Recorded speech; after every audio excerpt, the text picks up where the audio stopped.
കട്ടൻ ചായയാണെന്ന് പറഞ്ഞിട്ട് 12 വയസ്സുകാരന് മദ്യം നൽകിയ ഒരു യുവതിയുടെ വാർത്തയാണ് ഈ കാണുന്നത്. എന്താണ് ചെയ്യുക? ഇത്രയും പേക്കൂത്തുകളൊക്കെ നമ്മുടെ നാട്ടിൽ നടന്നുകൊണ്ടിരിക്കുക. കട്ടൻ ചായ എന്ന് പറഞ്ഞിട്ട് 12 വയസ്സായിട്ടുള്ള ഒരു കുട്ടിക്ക് മദ്യം നൽകിയിരിക്കുക. കുട്ടി അവിടെ കുറെ നേരം ബോധമില്ലാതൊക്കെ കിടന്ന് പിന്നെ വീട്ടിൽ എണിച്ചു പോയിട്ട് കുട്ടിയുടെ ശൈലിയിലൊക്കെ മാറ്റം കണ്ടപ്പോഴാണ് വീട്ടുകാർ ചോദിക്കുന്നത്. അപ്പോഴാണ് ഈ പാവം കുട്ടി പറയുന്നത്, എനിക്ക് കട്ടൻ ചായയാണെന്ന് പറഞ്ഞിട്ട് ആ ചേച്ചി ഒരു ഇത് കുടിക്കാൻ വേണ്ടി തന്നു, ഞാനത് കുടിച്ചപ്പോൾ എനിക്ക് തീരെ വയ്യാതായി, അങ്ങനെയായി ഇങ്ങനെയായി. പാവം കുട്ടി പറഞ്ഞ് രക്ഷിതാക്കൾ അന്വേഷിച്ചപ്പോഴാണ് മദ്യമാണ് കുട്ടിക്ക് കൊടുത്തിരിക്കുന്നത് എന്ന് മനസ്സിലാകുന്നത്. നമ്മുടെ നാടിന്റെ പോക്ക് വലിയ വിപത്തിലേക്കാണ്, വല്ലാത്ത അവസ്ഥയിലേക്കാണ് പോകുന്നത്. കഴിഞ്ഞ ദിവസം നമുക്കറിയാം, വിദേശത്ത് നിന്ന് ബർത്ത്ഡേ മറ്റോ ആഘോഷിക്കാൻ വേണ്ടി വന്ന ഭർത്താവിനെ കാമുകനും കാമുകയും കൂടിയിട്ടാണ് കൊന്നത്. എങ്ങനെ കൊന്നു? അത് നമുക്ക് കേൾക്കുമ്പോ തന്നെ വല്ലാത്ത ഭയം തോന്നും അല്ലേ? വിദേശത്ത് പോയിട്ട് സ്നേഹത്തോടു കൂടി തന്റെ പ്രിയപ്പെട്ട ഭാര്യയുടെ അടുത്തേക്ക് വന്നതാണ് ആ യുവാവ്. എന്നിട്ട് എന്തോ ആഘോഷിക്കാൻ, വെഡിങ് ആനിവേഴ്സറിയോ ബർത്ത്ഡേ എന്തോ ആഘോഷിക്കാൻ വേണ്ടി വന്നതായിരുന്നു. പക്ഷേ വന്നപ്പോഴേക്കും ഇവിടെ ഒരു കാമുകനുമായിട്ട്, അതും പക്ക മയക്കുമരുന്ന് അടിമപ്പെട്ട ഒരു കാമുകനുമായിട്ടാണ് ആ യുവതി അടുത്തത്. എന്നിട്ട് ഈ ഭർത്താവിന് ഇല്ലായ്മ ചെയ്യാൻ വേണ്ടി കഷ്ണങ്ങളായിട്ട് അവര് വെട്ടി നുറുക്കിയിട്ട് എന്താ ചെയ്തത്? ഒരു പാത്രത്തിലിട്ടിട്ട്, ഒരു വാട്ടർ ടാങ്കിലിട്ടിട്ട് അതിൽ സിമന്റ് ഒക്കെ ഇട്ട് അടച്ച് അങ്ങനെ ആകെ ഒരിക്കലും ഇല്ലാത്തൊരവസ്ഥയിലേക്ക് എത്തിച്ചു. സംഗതി പോലീസ് പിടിച്ചിട്ടുണ്ട്. ഇപ്പൊ ജയിലിലാണ് രണ്ടുപേരും ഉള്ളത്. ഇപ്പൊ അവർക്ക് ഭക്ഷണത്തിന് പകരം ലഹരി മതി എന്നാ പറയുന്നത്. എത്രമാത്രം ലഹരിക്ക് അടിമപ്പെട്ടിട്ടുണ്ടായിരിക്കും. അപ്പൊ അത്രയും മോശമായ അവസ്ഥയിലൂടെയാണ് ഇന്ന് നാട് കടന്നു പോകുന്നത്. കട്ടൻ ചായ കൊടുത്ത് കുട്ടികളെ വശീകരിക്കുക, അതേപോലെ തന്നെ ലഹരിക്ക് അടിമപ്പെടുത്താൻ വേണ്ടി സ്കൂളിന്റെ മുന്നിലും കോളേജിന്റെ മുന്നിലും ഒരുപാട് ഇതുപോലുള്ള മാഫിയകൾ സജീവമാകുന്നു.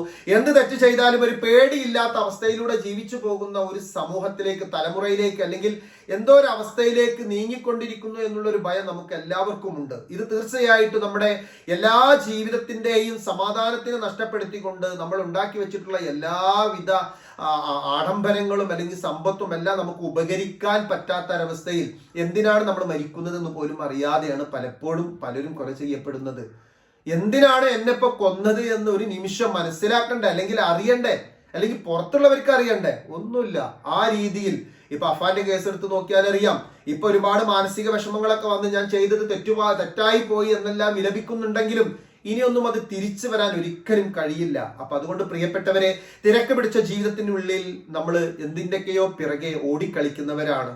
എങ്ങനെ ഓടിക്കളിച്ചാലും നമ്മുടെ ജീവിതത്തിന്റെ ഒരു അർത്ഥമുള്ള ഏരിയ ഉണ്ട്, അത് മറക്കരുത്. അത് മറന്നുകൊണ്ട് നമ്മൾ പ്രണയത്തിന്റെ പിറകെ പോയാലും, കാമുകന്റെ പിറകെ പോയാലും, ലഹരിക്ക് പിറകെ പോയാലും, സമ്പത്തിന് പിറകെ പോയാലും, അല്ലെങ്കിൽ ഏതെല്ലാം നമ്മുടെ ആഗ്രഹങ്ങൾക്ക് പിറകെ പോയാലും ജീവിതമില്ലാതെ എന്തെല്ലാം നേടിയെടുത്തിട്ട് എന്ത് കാര്യം? നമുക്ക് അതുകൊണ്ട് ഒരു റിസൾട്ടും കിട്ടാനില്ല, ഒരു സന്തോഷവും കിട്ടുന്നില്ല.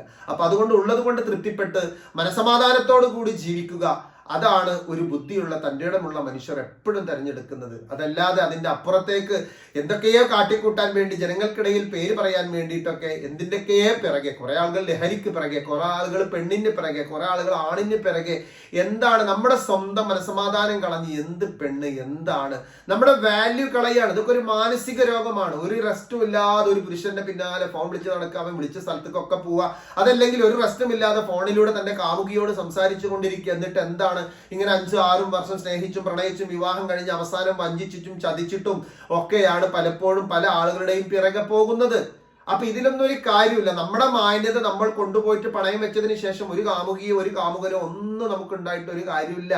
കാമം തീർന്നു കഴിയുമ്പോൾ ആ സ്നേഹബന്ധങ്ങളൊക്കെ നശിക്കുകയും പിന്നീട് ഏറ്റവും വലിയ ശത്രുക്കളായി മാറും.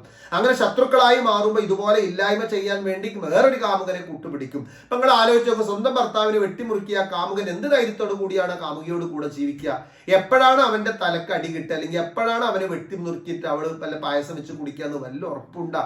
അപ്പൊ ഒരു ബോധമില്ലാത്ത ജീവിതമാണ്. എന്താണെങ്കിലും ഓരോ വാർത്തകൾ കേൾക്കുമ്പോൾ നമുക്ക് ഒരുപാട് ചിന്തിക്കാനുണ്ട്, ഒരുപാട് ഭയപ്പെടാനുണ്ട്, ഒരുപാട് കാര്യങ്ങൾ ശരിയായി വരാനുണ്ട്. എല്ലാം പടച്ച റബ്ബ് ശരിയാക്കി തരട്ടെ എന്നാണ് നമുക്ക് പ്രാർത്ഥിക്കാൻ പറ്റുള്ളൂ.